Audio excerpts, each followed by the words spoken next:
Ladies and gentlemen, welcome to another episode of the Working in Hockey podcast. I'm your host, Nick Bowins, and today I'm pleased to be joined by the founder of Hockey Stick Man, Joey Walsh. Joey, really appreciate you taking the time to chat here today. How are you? Howdy, folks. Good to be here. Very passionate about what you're doing here, Nick, and thanks for having me on. Very much appreciate the time and excited to dive into everything that is Hockey Stick Man. You've done a lot in your career. You've built this business up from kind of family owned and operated initially into a couple different locations today, and you guys are everywhere on social media. Everybody's using the Pro Blackout sticks. We're going to get into all of it, but take me back, a young Joey, growing up, getting into the game of hockey. Where'd you first find the love for the game? What sort of levels and tiers did you play at? And give me all the background that led to the business today. Yeah, I don't. I think that I'm fortunate to be a hockey family guy. All myself and my brothers, we all work in hockey today. We all started out with the familiar dream of making it, and unfortunately, size at the time played a lot of a role in that. So I played competitive hockey. My best years were probably as a young tyke and novice. I was a bit of a phenom back then, if you will, and then everybody else caught up to me and surpassed me, as is so often the story. I began playing a lot of hockey, and we were working class family. The cool part about us is that we were able to play hockey due to a side hustle that my dad did in cutting and splitting wood on the farm.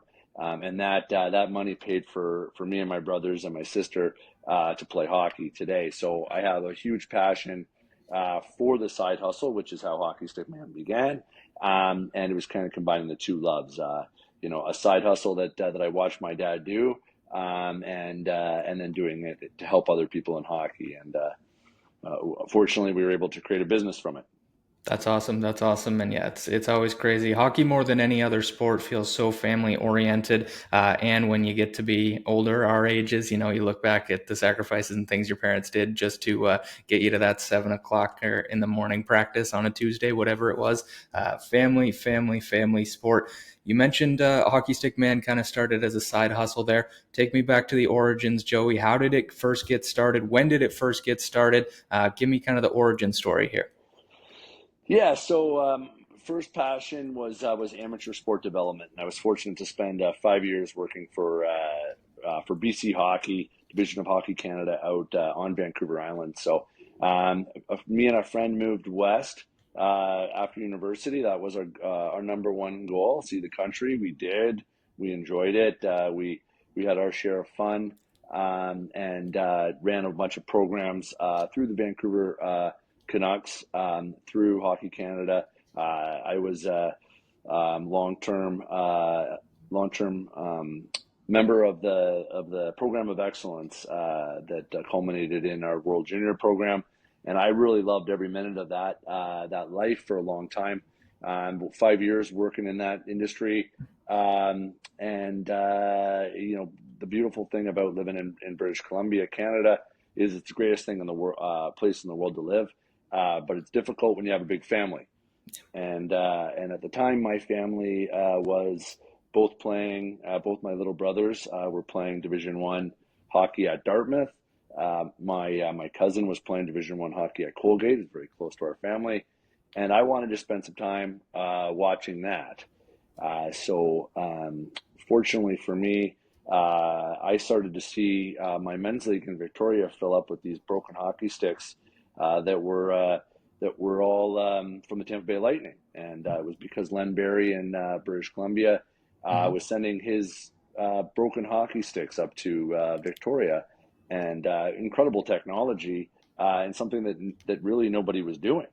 So I brought it to Ontario, and my dad and I rode around in a van all through upstate New York and New England and stuff, watching that hockey, and picking up broken sticks, much to the delight of anybody who could get money for what was previously garbage, and then fixing them and selling them.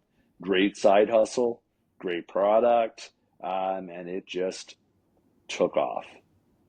That's very cool. That's very cool. Mm-hmm. And I remember as a kid, you'd always want to be the first one in the room to see if there were any broken sticks left in there from the game before, the practice before, right? I remember seeing so many O sticks. I feel like at the time when I was a kid, just every week there was a broken O stick somewhere hidden around the rink, and everybody would run around try to find those.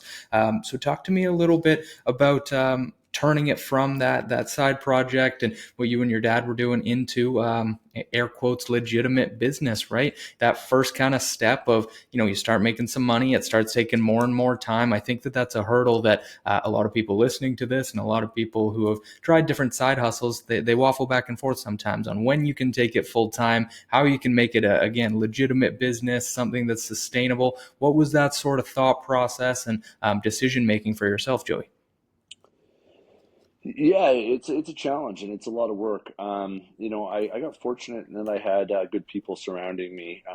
So right away, the work that was completed was done by my dad, my uncles, and I had lots of uncles and a lot of people helping out. So they were the ones that fixed the sticks, and I was able to put it on Shopify. And again, I had a good friend that was a early member in the Shopify world, and he introduced.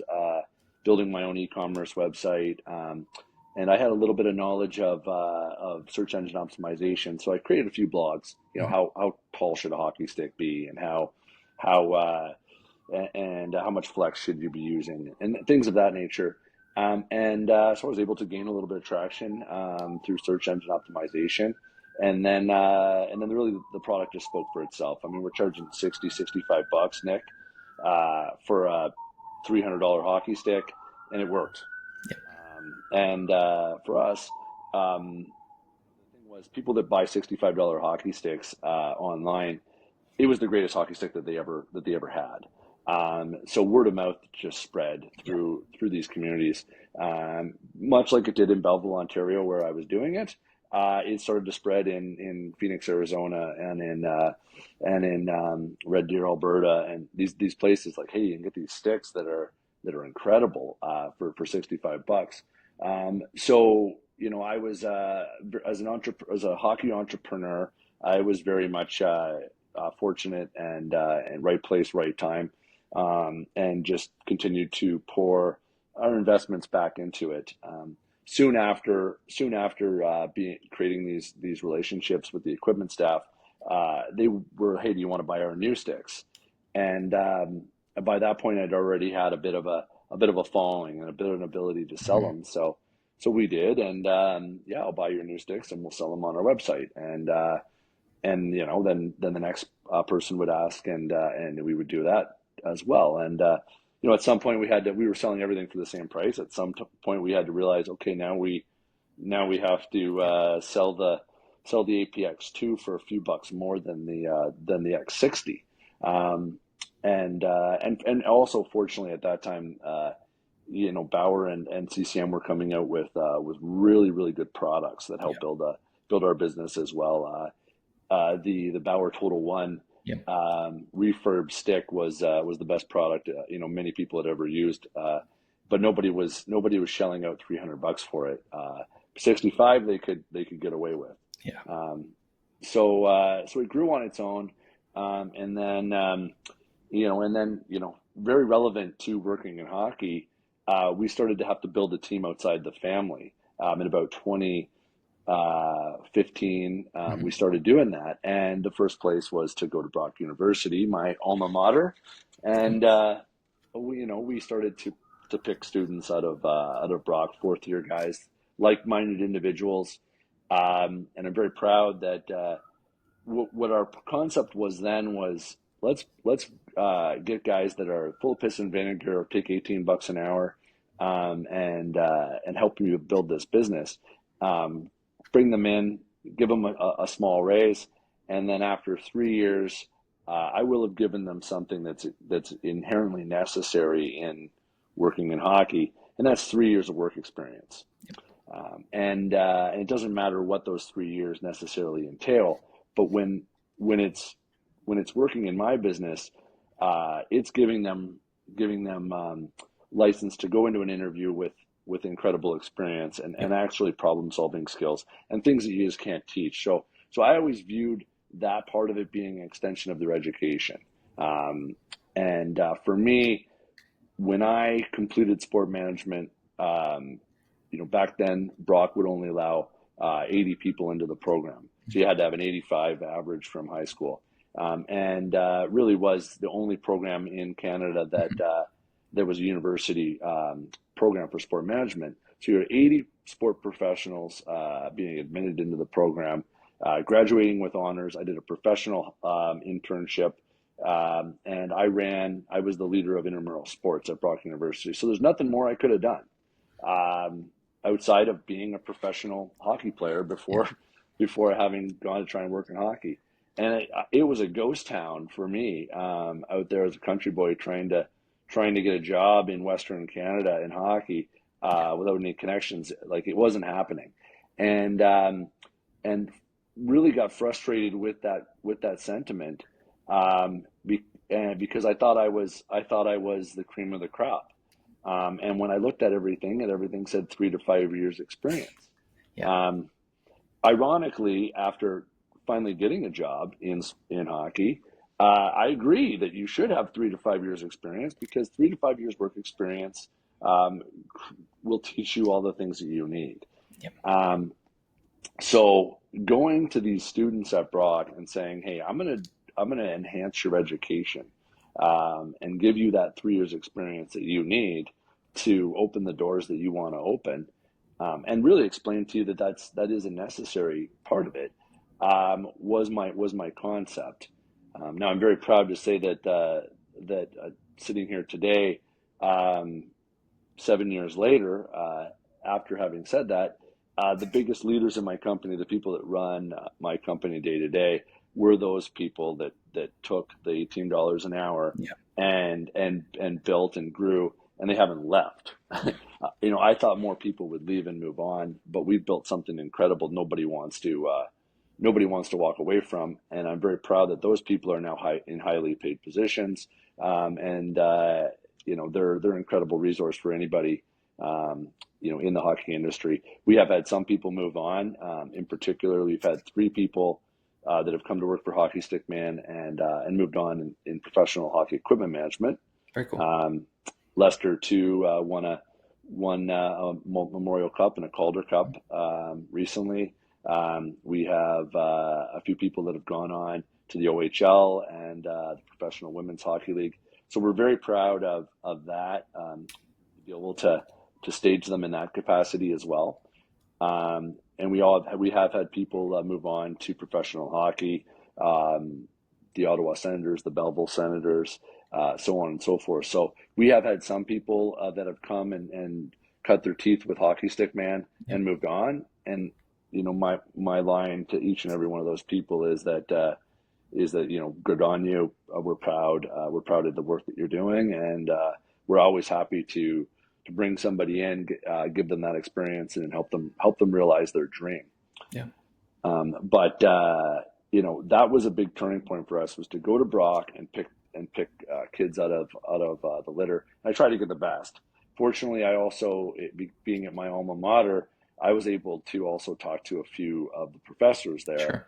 and I wasn't just picking the odd person. I was picking somebody that that the professors really stood Yeah. behind, and they were able to say, "Hey, this is a really good kid," and we were able to build something from that. So again, fortunate, lucky that I had such good professors that were willing to help me choose some really strong people out of that program, and we built it together. And they went back, and we've gone since then. I think we've hired over 40 Wow. different people from Brock Sport Management, and then we've obviously we've had a lot of other people coming in from Durham Sport Management, from Laurentian and other programs as well. We don't discriminate. We'll take you. Um, but we really want to understand that we really put ourselves in those kids' shoes, Yeah. and we say, hey, this was once us.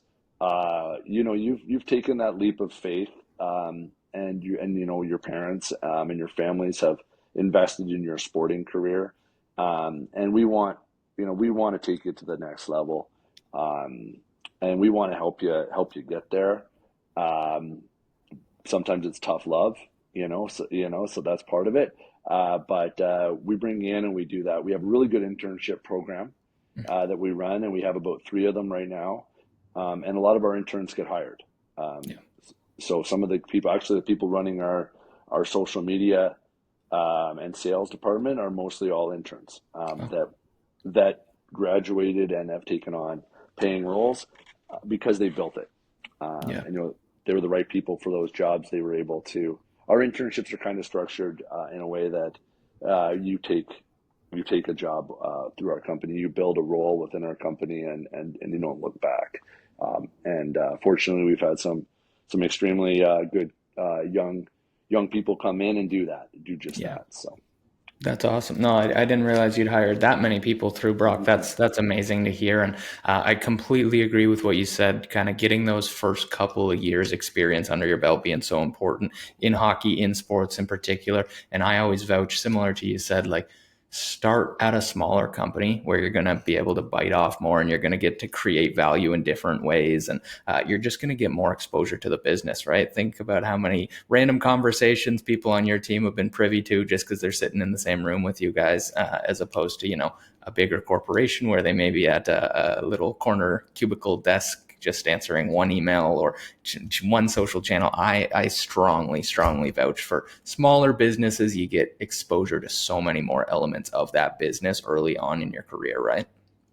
Exactly. And when you are, I can tell you for your listeners, when you're looking to work in hockey, you're going to be trying to get a job from somebody like me, myself, some of my friends, some of my good friends, and you can't fake what we're looking for. When one of our guys is talking about omni-channel selling and how we connect to our ERP program, and the how it goes through Shopify and pushes back, and um, we use a Soligo connector to do that, and all of those things. It ain't researched. It's real life Yeah. experience, and if you're looking for that real life experience, you can tell immediately that the kid has it, and it's not, and that isn't always the important piece. You're not always looking for a specific experience, but we can also tell, through answering a question, how that you've worked through a problem the way we're Yes. looking for it. Um, so it's just not faking it. Like you were able going into an interview and being prepared and stuff like that. And being prepared is getting that work experience. Yep. And because we're going to see it. Um, we are able to see that now, and I think that a lot of people at a young age are looking for something. We all were. I don't want to be the old guy in the room, but we all were looking for something fast. And when you get to be in our shoes, we're looking for people that are able to put in that time. Yep. So if you want to work in hockey, you got to be willing to put in the time, and that's never changed, and that never will change. It's a function of time, and you got to develop yourself. And the people that are willing to actually do that are the ones that come out on top. Couldn't agree more. I couldn't agree more. And you touch on the problem solving, resourcefulness. Those are all things that people listening to this have heard me clamor on about every single episode of the most important skills. Again, especially with a smaller company where you have more exposure and opportunity. This one's flipping it a little bit off the course here, a little bit, Joey, but I want to talk just about the name Hockey Stick Man. As you can tell from working in hockey, I like simple things. I like people knowing exactly what it is when they see the name or hear the name, whatever it may be. Is that the philosophy that went into Hockey Stick Man, or how did the name, logo, branding come up? Because it's super recognizable today. These origin stories are always kind of a joke and kind of funny, but um, I started with Walshy Stick Repair. That was the beginning of Okay. our thing, and at the time I was also full time working in economic development for our regional government, and I thought it was very cool. But part of what that regional government role did was teach me about engine optimization, Mhm. and having the name in your URL. So I changed from Walshy Stick Repair to Hockey Stick Man because Hockey Stick was in a URL, Yep. and my business was e-commerce. So very simple. I took a picture of a white stick, and I went on to some art program. I can't even remember what it was. Very, very simple. Learned how to Yep. do it and created a word mark, Hockey Stick Man on a white stick, and that was our logo for 7 years. Yep. Um, until my brother-in-law one year built me a checkerboard plate thing for my basement that had hockey stick and then man written down the side. And then I liked that logo, so I said, "Can," and I asked somebody, I gave somebody a stick, one of our customers a stick to digitize that copy, and that became the Hockey Stick Man logo. Very cool. Um, we never spent any money on branding, advertising, or marketing of any kind because at the time we were selling everything we could possibly Yep. source. Yep. So for us today, even that hasn't changed. Is that sourcing is the aspect, and we spend money, trying to position ourselves to source from various areas because once we source it, people will buy it 100%. as long as we're doing our job properly and sourcing it at a good price and turning it Yep. around and providing that value. So yeah, so Hockey Stick Man was a Google thing. That's a great story. That's a great story, and that logo outlasted the planning that went into it for sure. You touch on sort of the sourcing side of things there. General question about working in the hockey industry or the sports industry, but talk to me about building relationships, the importance of it, the importance of staying in touch with all these people that you've met, traveling to rinks and picking up bags and sticks over the years. Relationship building in your role, I would assume, is one of, if not the most important aspects. Yeah, Nick, and thanks. That's a great question, and thanks for touching on it. It's probably what I've done best. And people, I want people to look at it and say like, oh, he worked for Hockey Canada, he worked for the Olympics. His brothers were playing professional hockey, college hockey, and stuff like that. So he had a lot of ins in hockey, and that's true. That is true in a way, but that's actually not how I built my relationships. The way I built my relationships was treating people really well because I really was nobody, and I just went to them with money. I said like, hey, do you want to sell those broken sticks and get some money? And the answer was yes. So it really had nothing to do with those connections and everything to do with the fact that I was giving somebody money for garbage. Uh, then, then I treated everybody well. My money was always good. And in this industry, there's a lot of pieces of shit, for lack of a better term. Like, there's a lot of people out there that would take something from one of the colleges or something, and then never pay them back. So that trust and that relationship was paramount. In the future. And I always said to people, like if you screw one person, hockey is a small world. Yep. You're done. And that's another thing is that it doesn't matter whether you're buying and selling broken hockey sticks or you're the general manager of the Toronto Maple Leafs. If you're going to burn bridges in a small industry, they're going to remain burned. Yep. And I treated everybody with a lot of respect. The equipment managers are some of the hardest working people in hockey, as 100%. everybody knows. And I was able to sort of build my entire program around what they were telling me. Again, I have the foresight of not being the smartest guy in the room and not trying to be. So when an equipment manager says, hey, you know what, we really need to get X out of these skates, I try and build a way for me to help their program. And if it helps their program, it probably helps everybody's program. So if I can turn around and sell skates for Y, make a buck, and be able to offer that back to the team, it ought to be a good thing. So yeah, that's what we tried to do. We tried to listen to the equipment guy, and we tried to not necessarily worry about our own business, but worry about how we can help them. And nobody was doing it. Yep. Holy shit! Nobody else was doing it or cared about it at the time. And we're going back to a time where there was people in there trying to get something for nothing. Mm-hmm. And we took a different approach. I can't tell you how many times we tried to standardize it and give it the same amount. I can't tell you how many times we took we spent a lot more money than we needed to. I Yep. could have walked into certain dressing rooms and walked out with tens of thousands of Yep. dollars less, but that wasn't what I was doing. I wasn't looking to make a quick buck. I was looking to build a business, and and a lot of people respected that. When you're dealing in hockey, you're dealing with the equipment guys. You're dealing with the best people in the world, and they've respected me, and we have some of my best friendships over the years. Unfortunately, I've also lost a few over the years. We've had some pass away, and that's been hard on me because we have developed real relationships based on real,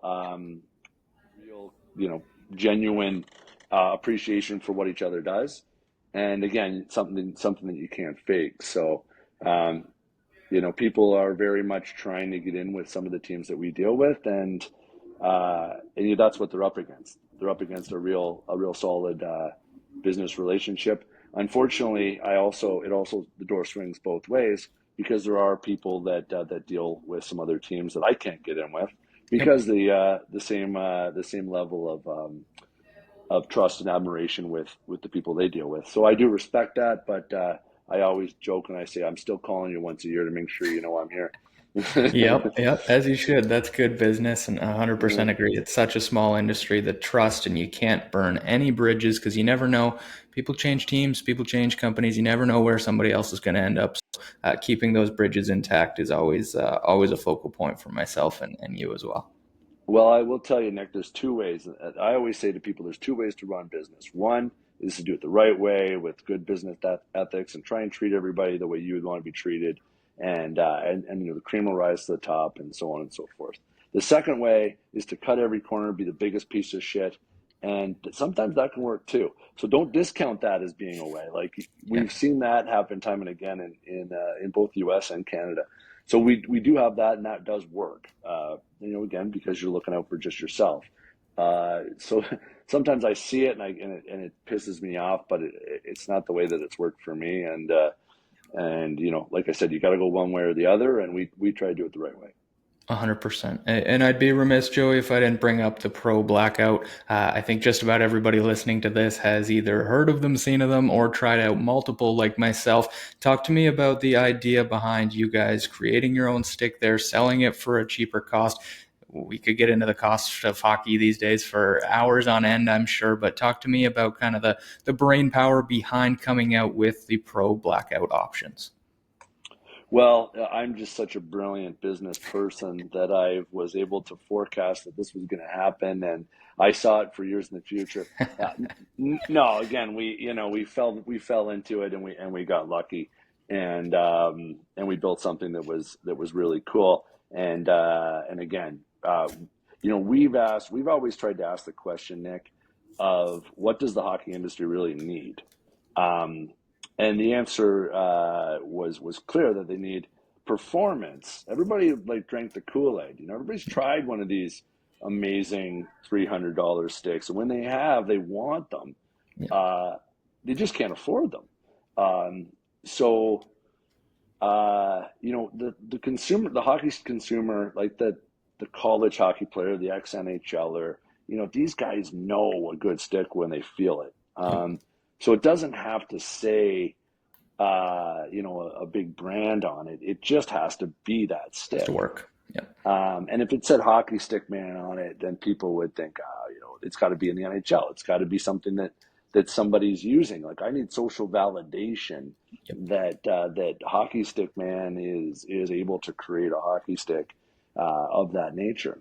Um, so what ended up happening was I worked for Colt Hockey, and that was the mm-hmm. unbreakable hockey stick, quote unquote. And I came to them because they actually had $90 million worth of government funding uh, to create a product for aerospace technology, like that. Like the company, the parent company, was doing amazing things, and they thought, we'll work with our kids because of hockey. We're all passionate. We'll create something that's the most technologically advanced hockey stick on the planet. So when they were putting that nanocrystalline technology onto a bare hockey stick, they were able to create something amazing. It just couldn't be scaled. It had to be made in Canada, and the labor-intensive process of a hockey stick, whether it be carbon fiber or whether it have this new material on it, the reality is that it's so labor-intensive it has to be done offshore. Okay, you cannot create Yep. a stick of that nature because it takes so much labor that you need offshore production. So we were able to create a deal through Cold Hockey whereby we got these sticks, these blank sticks, and where we couldn't coat them, I was able to sell from my company, Mm. um, and I put $100 on them, and they got Yeah. gobbled right up, because they were top of the line sticks, and people loved them. So fast forward a few years where we were also trying to create a lower flex stick for kids because remember back in the day, everything was a 40 or 50, these 10, 20, 30 flex didn't exist. Yep. Um, so I invested some of my time and effort in actually doing that. I thought I saw what the guys at Raven were doing and I Mm-hmm. wanted to do it myself. I Yep. actually asked the guys at Raven if I could get their sticks and they would no, we're traditional retail. You're an e-commerce store. We don't want it sold online. So I said, okay, I'll make it myself. So I did. I made a Mm-hmm. phenomenal stick. I called it the ProFlex. Uh, Yep. didn't have the infrastructure or the wherewithal to want to build a brand. So we ended up getting blackout sticks in 2018. I had the connection with the factory. I'd paid for the connection with a guy named Peter Malone from Belleville to go there and source them and send his engineering team in and do all of the due diligence and including the checking for child labor and stuff like that, which Yep. you'd want to do in our situation.